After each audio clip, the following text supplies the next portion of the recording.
Hi, everyone, and welcome to the Songwriters on Process podcast. My name is Benno Papari, and since 2010, I have interviewed hundreds upon hundreds of songwriters about the writing process.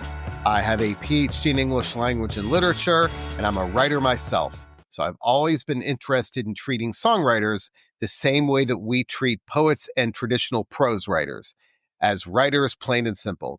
There is no talk of how bands get their name, favorite tour stories, favorite foods, band drama, or anything else. This is an intelligent conversation about the writing process between two writers as we go deep, deep, deep into the writing process. That's it, nothing else. And with that, let's get into today's episode. And today on the podcast, Julia Cumming and Nick Kivlin of Sunflower Bean. And sometimes I just like people and like the interview so much that I think I can't wait to have them on again. And that's the same with these two. I had both of them on a couple of years ago, and that was a great conversation. And I thought, hey, I want to do this again. So Sunflower Bean's latest album is called Mortal Primetime. And as I told them in the podcast, I love the album, but it just comes out two bangers right off the top, Champagne Taste and Nothing Romantic. And, if you listen to this album in its proper form, you just hear these first two songs and come out swinging. So I love this album. And I loved talking to them because they said the same thing last time and they realized how different their processes are. Julia will say something and Nick says, oh, I do it the exact opposite way. And Nick says something and Julie says, oh, I do it differently. So, hey, that can make for a great process if you can meet in the middle. And I think they're certainly finding that. But it was interesting watching them. Of course, this is audio only, but we do these over video, and watching them kind of their reactions as they talk about their process. So anyway, new album is called Mortal Primetime. I love it. Big fan of Sunflower Bean, and here is Julia Cumming and Nick Kivlin. How important is it to write or create in some fashion every day? I mean, I think there's a lot of songwriters kind of give me various ideas about that. Some think, I just had someone on recently, Samantha Crane, and she said she was a seasonal writer, that she actually said she hibernates and deliberately takes time not to write so that when she comes back to it, she's overflowing. So I'd love to get both of your takes on that. For me, it's fluid, but I would say that I probably, if I'm not busy, I'll try to write every single day. And sometimes I'll feel like if I'm really doing it in a consistent way, I'll feel like I've exhausted all my ideas and then I'll need to take a little bit to recharge. It's always nice when you have other collaborators coming in, because in terms of just writing with other people and helping them realize their ideas, I can always play guitar and make music and have melodic ideas. But in terms of writing music from my perspective and songwriting about things that I'm thinking about and ideas that I'm having, sometimes you do need to take time off to recharge. And it's always exciting when you come home from a trip or from tour and you haven't tried to write a song in a while, and you go through your notes app or you go through your voice memos and there's like a ton of stuff in there. And then you can work really quickly and just like generate a lot of material fast. So I would say it depends and everyone's different, but it is a thing that you can work on every day, and it's a skill and a craft that you can hone. So the more practice you have, the better. So follow up really quickly to that. Is there a time, like if you've taken time off, is there a moment that you feel when you go, okay, like I've got to do this? Like when is that moment when you say, okay, I'm ready to go? I'm especially since probably the last 3 years, like I'm more compulsive, and I feel like it's almost like a way to run away from your problems and a way to get away from reality and a way to feel like you are okay and you're not in trouble, is to work on music. Like it's to the point with me where I do it almost in a way that is maybe unhealthy. Like it's a drug I'm abusing, like getting away from everything else that's going on. Yeah. So do you, one quickly then, are you doing any of the types of writing journal writing, things like that? No, I don't really do journaling. I just more jot down notes periodically. I don't enjoy journaling and I don't force myself to do it. And I've never had a problem with creativity. So why try to do that if you're not? Yeah. All right, Julia, go ahead. Your take on that.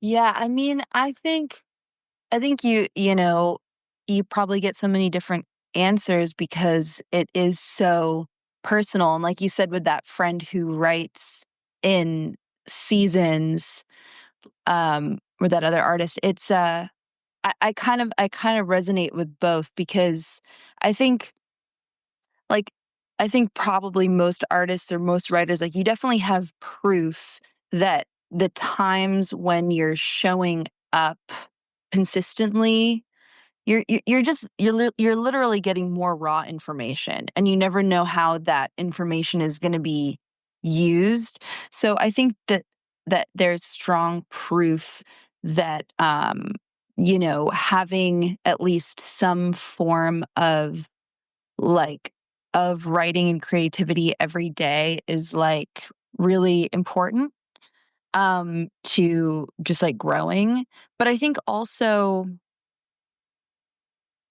like I was doing so much writing in the past few years and gearing up to this record that, I think I was feeling kind of like I was going for that everyday writing, but near the kind of the end of this journey, I was like, "Man, I can't wait to promote something because I think if I write anymore, like, I'm really gonna lose it." But at the same time, when I've shown up and kept writing, something does happen, especially the times you don't wanna do it. That's when a lot of really interesting stuff happens.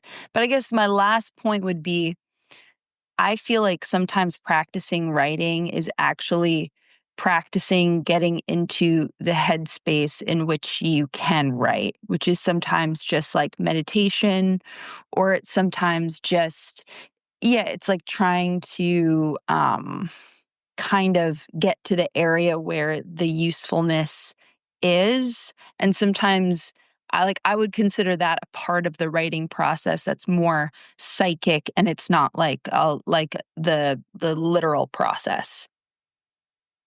All right, so you said I wrote this down because you did something interesting, and that is that you find a lot of the interesting stuff happens when you don't wanna write. Yeah. Now how is that? And I'm trying to think like a parallel is okay, so I know that I often have my best workouts when I don't want to work out. And when I feel like, there are times when I feel like I really should work out and I don't want to, but when I get done, it's like an amazing workout. So that's my parallel to that. So I'd love to explore that because why do you think that happens? That the great stuff happens when you don't want to write? I think that really great writing comes from the subconscious and our ability to understand the subconscious. There are no bounds to how much we don't understand it, if that makes sense. So I think the subconscious sometimes is saying, I don't want to do this. I'm too tired for this. There's nothing here, or whatever signals you're getting from there are just like you cannot perceive them with your like conscious mind. And then so you don't really know. You kind of can't trust like how you feel because how you feel is just a reaction to a set of circumstances. It doesn't have that much to do with like is what your creativity I think is really saying. And then the meditation. So, and I've heard this from songwriters too. Um, is the meditation a way to clear your mind, clear the deck to start to write? Or is it that when you meditate, some of those ideas start to bubble up? Well, okay, so I used to be in a situation where my writing cycle was, write for about work for about 2 hours, come to some sort of standstill, go outside, have a cigarette, walk around for about 5 to 10 minutes, think about the lyric or the thing that I'm trying to solve, come to a solution, solving it 85 to 90% of the time, great solve ratio, and then go back into writing. So following that cycle, I felt very, very indebted to the cigarettes. And then when I talked about it a lot in therapy, my therapist was like, it's not the cigarette that is helping you write. It's like the Pavlovian response. It's the fact that when you smoke the cigarette and you take deep breaths, your mind is entering a more meditative state that is like a more of a flow state. And you're setting that off every time so you get those 10 minutes where you're able to see solutions. So then as I was able to stop smoking, um, I'm still learning how to kind of create a healthier Pavlovian response to getting into that state, I guess. So that's kind of what I mean by meditation. It's like more than clearing the head, it's more like open source of creativity to dip into that has more solutions than closed doors. Okay, I want to talk about the track listing because I know I mentioned this before we officially started, but when Champagne Taste, the first 5 seconds, I was like, "Holy shit, I'm gonna love this song." Like, there was no question I was gonna love it. And, what I was thinking was I could see this being like the track listing almost being like if you played those songs in order live, because you got those 2 bangers at the beginning and then it kinda slows down. So I'd love to know how you decided on the track listing because, in this days of streaming a song here, a song there, um, that may not matter as much, but all I could think about was, wow, like that almost is like the great tempo for a live set if you played those in order. So, Nick, I'd love to know how much you took into that in account, like that track listing. Can I take a stab at the answer? Yeah. Just and then and then we can both add in. But it's like I guess the way that I see it. Actually, you go first. I want to hear what you say first. About the track listing. I think that the track listing was probably the hardest part of the process for me. Making the record was pretty effortless, and I would say it was the easiest record we ever made in a lot of ways because it felt the most like joyful and just like the vision was there and we were self-producing and we didn't run into roadblocks and we prepared a lot before we went into the studio. But then when it came time to edit all the material, we had about 15 songs that we recorded in 15 days. And it had a wide range of sounds. A lot of the themes were very similar, and a lot of like the perspective and the message was um, in line. And it was a little bit of a difficult process to cut so much material and then not only cut a ton of it, but then have to order it in a way that would make sense and flow well. And there was a lot of different track listings that we came up before we eventually went with this one where it kicks off with like 2 very, like, power poppy songs and then sort of transforms through Waiting, for the Rain into more of I would say singer-songwriter inspired record in a lot of ways. We started working with Lucky Number exclusively as our worldwide label, who really they've really supported us in like who we are as artists, and they helped us make Shake happen, which we're really proud of. And that's a 5-song EP that's extremely heavy that came out just within the same year as this album. So for me, Champagne Taste and Nothing Romantic and starting out the record really strong is kind of like it's still in conversation with Shake. As we put this record forward to the world, we wanted to maintain that like heaviness that is so true to us, and it was so true to us on the EP. And we just wanted to, make sure that it was like a part of this album's story, even though there's so much more to it. And like Nick said, there are these other songs that they're on the deluxe bonus disc of the vinyl. And I think 2 things kind of happened simultaneously. Like the songs that made it onto the record were the ones that like pretty much none of us could like walk away from. Like we were like, this one has to, like it was like this one really, really has to be there.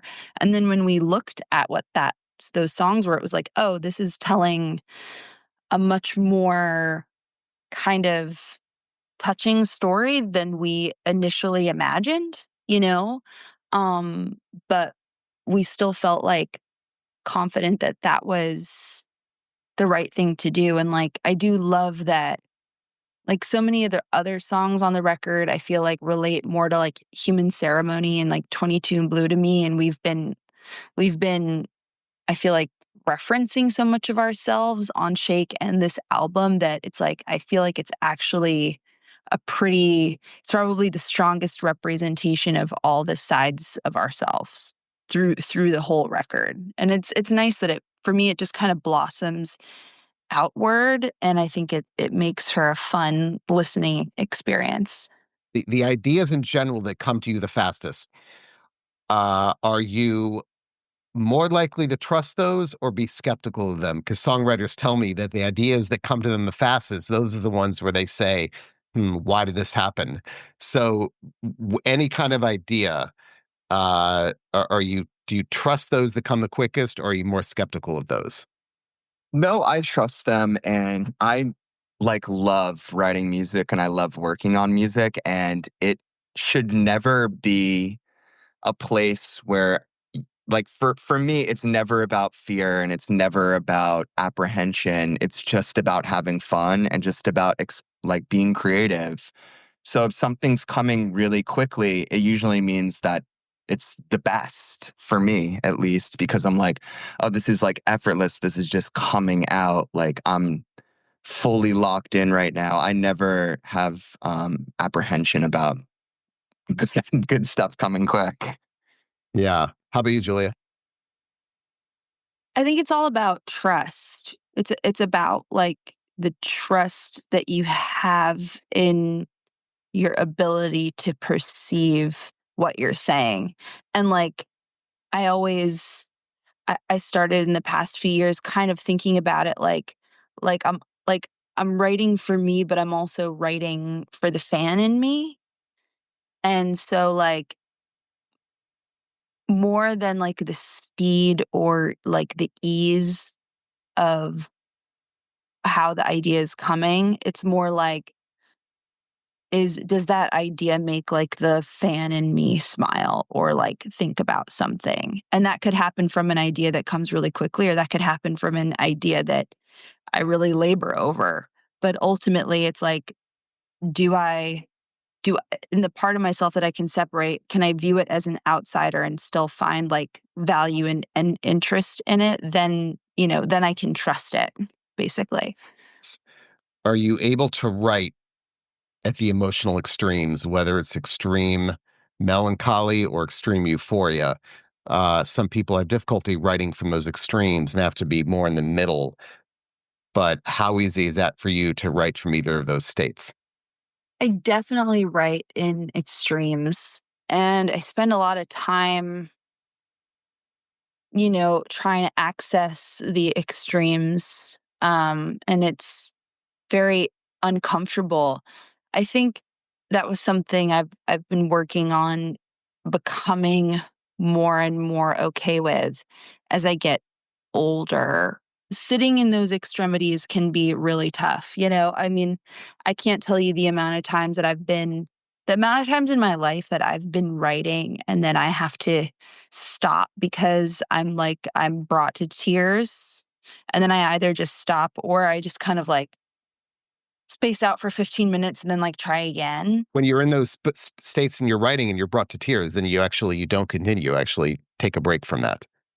Depends. Sometimes if that's happening, you're like really close to like a breakthrough, you know?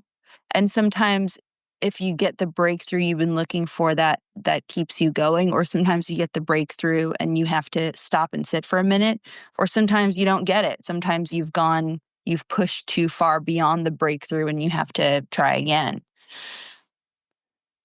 Nick, how about you? Emotional state. Is there an emotional state where you're at your most effective? It's so funny in doing this interview, like it really is highlighting how different Julia and I work and like the way like we think about things. Like it's so funny.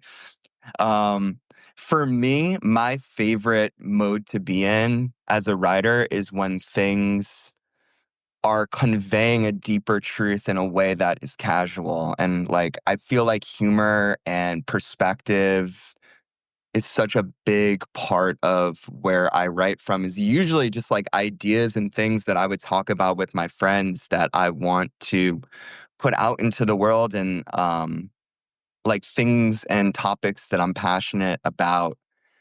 And I love music that is seemingly serving you something or painting a picture or showing a story where there's ambiguity and morality isn't right in front of you and things are up to interpretation, but there is an underlying deepness within the the lyrics about what it actually is about. And if you can write a song about something that seems on the surface level inane or just normal, and then have this be this whole other layer of meaning underneath it that people can interpret and glean through it, that's like my favorite kind of writing. So I just finished reading. It was an amazing book. It was called Dreams, and it's about Fleetwood Mac, and it's all of these crazy vignettes about that band. And they talked a lot about the writing process. And there's one, I want to talk about the ritual now, but there's one story where Lindsey Buckingham, there's a song called Not That Funny on, I forgot what Yeah, album it's on. we're very familiar. Yeah. But okay, so you'll appreciate this. So in order to sing that vocal, he sang it while he was doing push-ups, and they taped the mic to the floor so that he would sound angry when he was singing it. And I thought I actually have the passage from that because they taped it on the floor. So as he was doing the push-ups, he was kind of sounding like he was, putting effort into it, which made him sound, if you listen to that vocal, that's the way it is. I thought that was an amazing story. Um, I don't have any rituals like that. But what I will do is before I start to write, I always make sure that I've moved around for 5 minutes because I feel like if I can sit down and feel like I'm ready to go. Like if I've been reading for 20 minutes and I go to write, I'm not really there yet, but I always have to be moving. It can be just Mhm, walking around for 5 minutes and then I'll sit down and start to write. And so I've got like quirks like that. So I'd love to know, mhm. Nick, we'll start with you. If there are any rituals to the process. You know, it maybe if I was writing songs that were making me millions of dollars and I had like a studio and like all the stuff surrounding it that Fleetwood Mac did, I'd be doing stuff to the extremes like that and really taking myself to that place where I'm like, but like, think about how much like affirmation you would get after releasing an album like Rumors. Like, you're like, I'm like, whatever. I don't know. And it's like maybe you feel like you need to go to those lengths in order to continue exciting yourself and creating something like that. But for me, all I really need to do is like just be internally excited about what's happening and feeling excited. And I could work anywhere under any circumstances. And like if I'm feeling excited about what's happening, just like within my brain, like I could whisper sing the song and feel good about it. Okay, so two follow-ups. So because I hear when guitarists they either are when they're with their guitar, they're either sitting, they're either Mhm. standing, or they're walking around. Do you find either of those places to be the most effective? Usually if when this is actually kind of funny. When I'm working at home and I'm just like demoing on my laptop, when it comes time usually to do like a more intricate guitar solo, I'll just loop it over and over again. And like when I'm on like loop number 30 and I still haven't done it perfectly, then I'll stand up. And about half the time, the guitar strap is undone. So then I'll drop the guitar and it will hit the headphone that's plugged into the interface. And then the interface will unplug and it will end the entire thing. So that's my process. I love that you still haven't learned that. That still happens then, right? Because you're in the moment. I'm like, okay, stand up, time to, and then it's like, That's hilarious. Are you a morning? Does time of day matter to you? Are you a morning? person, evening person? Does that matter? No, nothing. I mean, it's like it's such for me, I guess, like, but I don't think about it that often. So in talking about it, I guess I'm realizing that like it's such an internal thing for me. Like I don't really need much gear, much setting, or like anything. Like it's just about having excitement within your inner world, I guess. Yeah. All right, Julia, how about you? Any rituals, any quirks, or are you a morning person, night person, all that kind of stuff? I'm definitely more of a morning person. I think it's a great like if you have the if you have the privilege of getting a day that you can focus towards writing, it's so amazing. Um I I've definitely been, I'm always kind of tweaking the process. I started adding like movement in kind of like what you said, but I'm very like most creative people, I have, like mild ADD. Um, you know, not unique there at all.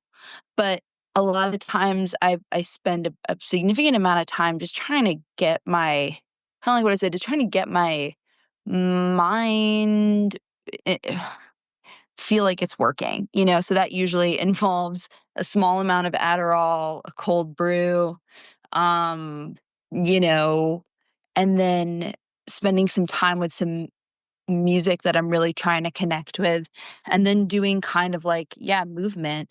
I started trying to do something in the past couple years that was like almost like self Reiki, where you like pull the energy out of your body and like while simultaneously moving like a toddler. Like I would put the music on that I I would put music on that I was really trying to like understand or really try to vibe with, and then I would be like, "What is like how can I start doing how can I start doing while thinking the least? Like, do I wanna sing along? Do I wanna lay on the floor? Do I wanna, like, write the words down? Do I wanna, like, shake my arms out? Like, what can I start doing without any judgment about what it is that I'm doing while sort of, like, trying to, like, literally kind of physically remove any like blockages really that are there, and then going to then basically after doing that for like 15 to 30 minutes going to the piano or guitar and basically recording everything that happens for the next like hour or so, and then go kind of going through that recording and deciphering like what the magic was. You said moving like a toddler. Mhm. Okay, so do you mean what does that mean exactly? Like crawling? And I've never heard of that before, but Like, I'm fascinated by this. I guess I've never heard it either. Um, like, if you were at, like, a kid's birthday party and you saw, like, a toddler listening to music for the first time, like, what would they be like, like, they'd be, like, bending their knees, they would just, like, kinda just, like, physically like like dancing like a child, basically. Like, Okay. very, very, very, very childish movement and dancing, the kinda stuff where, you'd be like, "Mom," they'd come home and be like, "Mom, look at this," and you'd, like, do your, like, interpretive, like, but it's like before you have the idea that, like, you're being kind of a goofball or something. Yeah. Um, really trying to get into that kind of like pre-judgmental movement style. I love it. So do ideas come to you then? And I hear songwriters and writers say this in general that ideas come to them unconsciously when their brains are engaged in monotonous activities. So whether it's walking, I've heard gardening, chopping vegetables, doing the dishes, vacuuming, that's unintentional creativity. So you happen to be doing something, and that's when those eureka moments happen. It's why they say we get our best ideas in the shower when our brains are engaged in activities that require no conscious thought. That's when the unconscious kind of bubbles up. So, Nick, has that, do you ever notice that happening?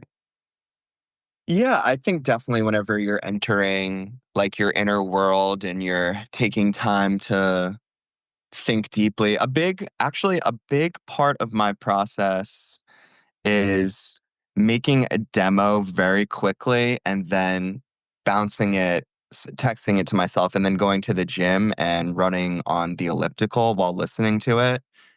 And even a huge part of my process is just taking an hour break from something and then coming back to it with fresh ears.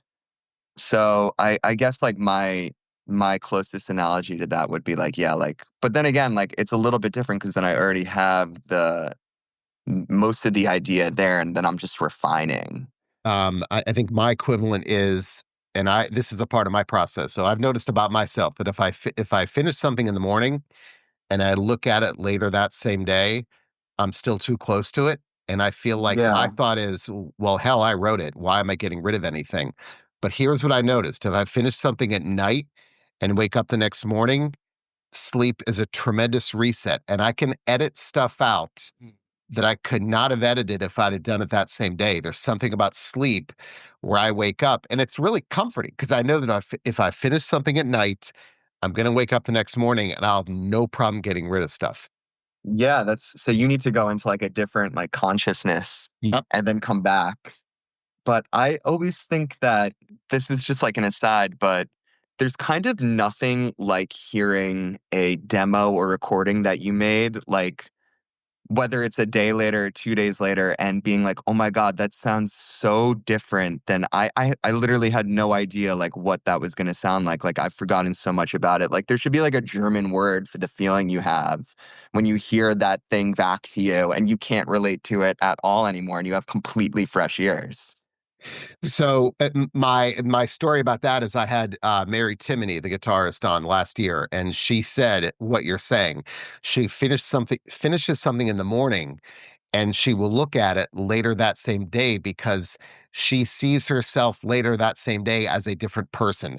She is not the Yes. same person she was in the morning, and there are experiences she's had, whether it could be just going to the store, where it's like, oh, that's a new person. So it's almost like you're giving it to someone else to look at. All right, Julia. Yeah. So what's your take on that? Do you, yeah, whatever my question was, I think what we had talked about distance, but how important do you find that time maybe is effective for you in the revision process? It's effective also for the live process. Is something that we continue to find. I think music is it's funny how well it responds to like playing with time with it, because you need to let like a live version of something sit as well. And like I feel like people like we've been getting ready for this tour even, and we rehearse as much as we can, as many days as we can every day leading up, even if it's a shorter practice, so that we can just move something forward and then let that sit, so that each of the songs have had enough time to um just get comfortable in themselves as they're sort of arriving forward. And I think that's, the same for it's generally very similar for writing. It can just be so hard to like actually finish something. Um and I think I still try to think like, Paul McCartney, where it's like as much as I can get done on this vibe in this moment that I can, like as much as I can close this book at a really like high level. That's what I wanna do. But, like, I Knew Love on Mortal Primetime is played in open D, and I was just really I mean, I remember when we were working that song out, I probably had 3 to 4 different concepts of what it could be, or like ways that I was playing with the chords or trying it. And I was trying it with everyone every day, like I was just pushing it forward and like I knew it was going to be something. So that's kind of like active, that's like a passive, it's like passive writing when you're preparing for the record. It's like, I'm not writing this song every second of the day, but until I know it's good, I'm going to be thinking about it and hoping to find something good, because like I really want to find it and I need to like keep this on the burner, even though I'm have to literally take space from it. So I think my follow-up to that uh do ideas come to you also in those times when your brains are engaged in monotonous activities? I think so. Or like right before falling asleep and you play that game of, am I going to write this one down?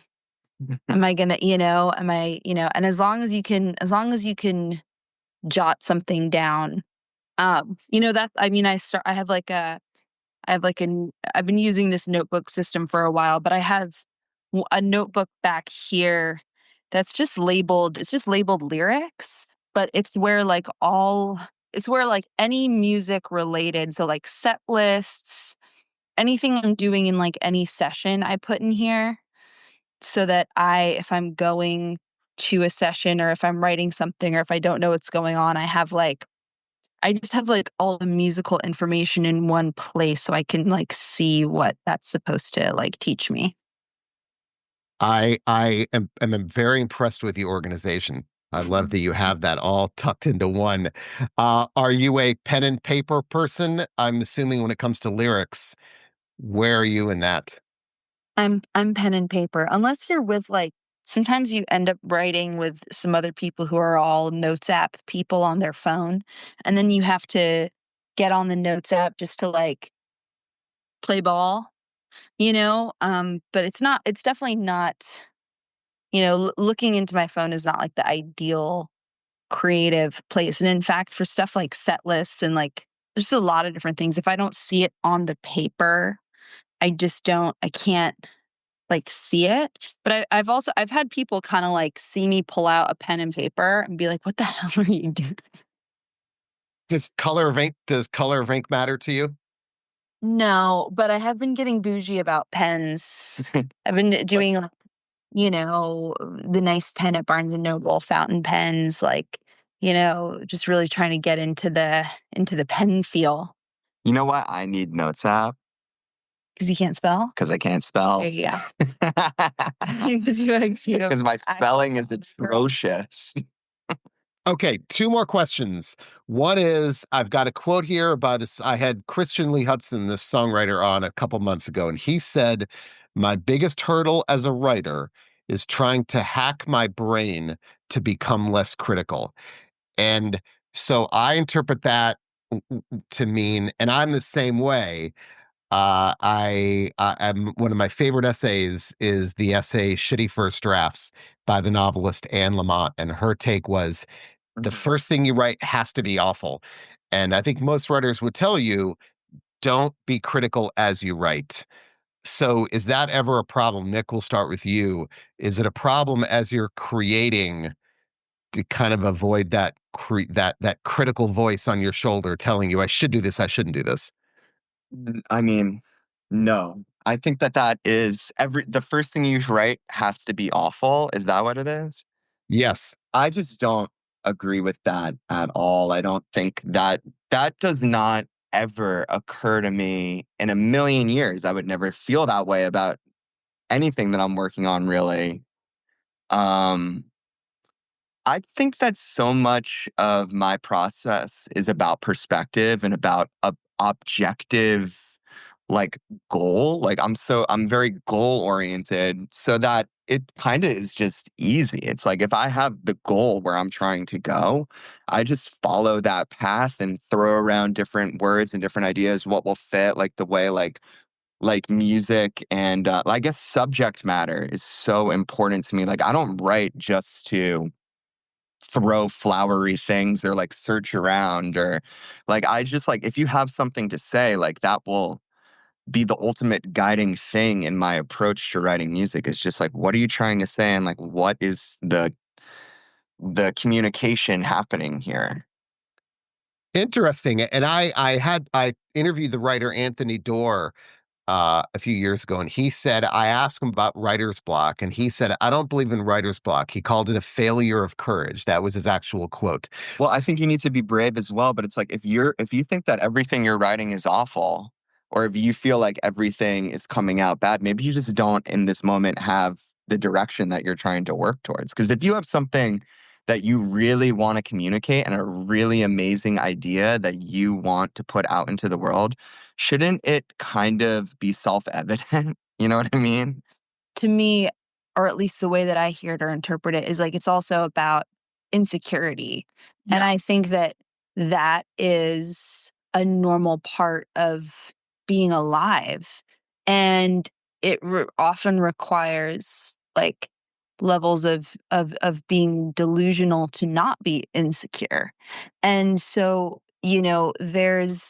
there's multiple levels of yourself that you're working with. Sometimes be like to even get to the conversation of, is this a good idea within yourself, you have to beat like 100 other little like foes around you that are like, do I deserve to do this? Like, am I okay? Like, do I have the time to do this? Like, am I worthy of doing this? Like, and that is, for some people and where they're at, and myself included many times in the process, like that can be um that could be insurmountable, and that can keep a lot of really amazing creative people down.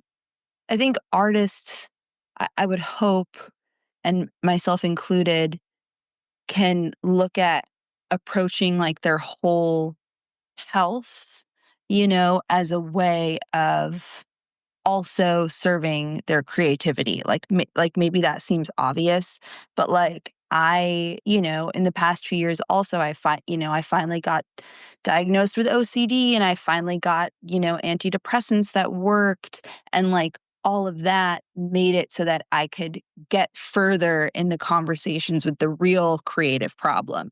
And I didn't get, beaten down by just if I was going to allow myself to be in the room, So I think maybe that's kind of how I interpret that question about not being judgmental, because sometimes you're just it's just the levels in which we judge ourselves and we hate ourselves are so widespread and complex that, there I think those are the biggest enemy.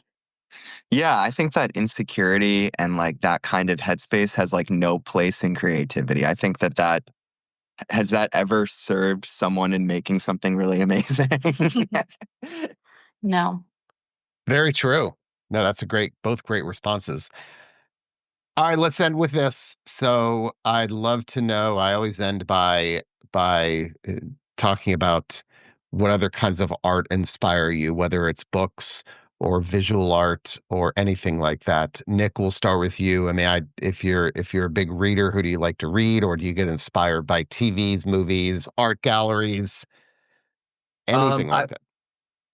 I'm inspired by um in terms of reading, I really like reading survival stories, and I really am obsessed with like mountaineering and like historical disasters and mysteries and stuff like that. Like because it is so I'm in real life, within my artistic process and within my songwriting, I'm fearless, and in a creative realm I can do whatever I want, but then in real life I feel like I'm a pretty fearful person. So then to like read about all these people who live so externally and climb mountains or sail across the sea and like do all this stuff where it's more like a physical and like external danger, like that is like super interesting and inspiring to me. And that's kind of been like the main things that I've been like reading, like John Krakauer, and like there's an amazing book, Endurance, but I forget the name of the author, but that one is incredible. I just read Touching the Void, which is like another famous book about mountaineering. And in terms of like my actual songwriting, like a huge inspiration to me has been the filmmaker Adam Curtis, who makes documentaries with like using he works for the BBC, so he has access to their historical archives of footage, and he weaves like these really long, like multi-part documentaries with like different historical characters. They all sort of like intersect and like branch off into like different historical contexts. And a lot of what his recent work has been about is about individualism versus communalism. And I feel like that is something that I've been really just, inspired by, and like sort of like pushing back against the age of the individual and against like this like certain way of like American like rugged individualism. And I think that our society values the individual too much, and we need to talk more about the collective and more about what we can do together, and sacrificing certain aspects of individualism for the greater good of the community and everyone. All right, Julia, how about you? Um, I I do love to read. I like to read poetry as well. I've been reading and writing more poetry in this era of my life, and I'm not sure where I think that all just feeds songwriting and writing in general. 'Cause although I like poetry, it seems I'm not sure how many people like to read it. Um, but I definitely get inspired. Also, one of my favorite authors ever is Toni Morrison. And her writing always really inspires me. I bought my first painting by a young artist from the South named Kevin Sabo. And I just, I sort of fell in love with his work, and was thinking about how Bowie would talk about looking at his painting collections every day before going to work, and how he would be, would spend time looking at his own art collection to get inspired. And it made me think about wanting to try to build my own collection, even, not an expensive collection, but just something works in my house that are like that I can kind of come back to. um and I just love the way that this artist, I was reading interviews with him, and he talked about, like, a lot of his paintings are very colorful, um and bright, which is a style that I like, I love to view. But talking about using color as, like, almost a way to invite people in, to, like, the deeper meaning. And I think about pop music that way a lot, and I think about songs that way a lot, as as sort of as like a transportation vessel for emotion. And I liked reading about, how visual artists, you think about their work in similar ways. And I just thought he would be a great artist to have that kind of relationship with. And I'm excited to, like, continue trying to build that and continue to, like, look for new sources of inspiration. I do something very, very nerdy with poems, where sometimes I trace them out in my notebook, and I color code them based on, like, the themes that I feel like are coming through, and then I assess them on the other side of the paper. Like, I do my own reports, even if I don't like the poem, just to kind of practice, just to be practicing my interpretation skills. And that's it for today's episode. Hope you enjoyed it. Don't forget, you can find all the episodes on all major streaming platforms, and also at the Songwriters on Process website. That is at songwritersonpodcast.com. Pre-2020, this was not a pod. I was transcribing all of the interviews. So you can find all of them, hundreds of them, many hundreds of them, on the Songwriters on Process website. You'll find both the transcribed interviews and the pod there. Take a deep dive, spend a day. These are great conversations with songwriters just about the writing process. Also, my book, Desolation, a heavy metal memoir by Mark Morton with Benno Papari, is out now worldwide on Hachette Books. You can find it online in all major bookstores. Mark is a good friend. He is the guitarist in the metal band Lamb of God. and it's his memoir. Again, that is called Desolation, a heavy metal memoir by Mark Morton with Ben Opipari. I am biased, but that's a damn good book. My email, ben@songwritersonprocess.com. Send me an email. I'd love to hear from you. I'd love suggestions, questions, comments. People always email me and tell me who they want to see on the pod next. You never know. Send me an email, ben@songwritersonprocess.com. That's it for me, everyone. Have a great day.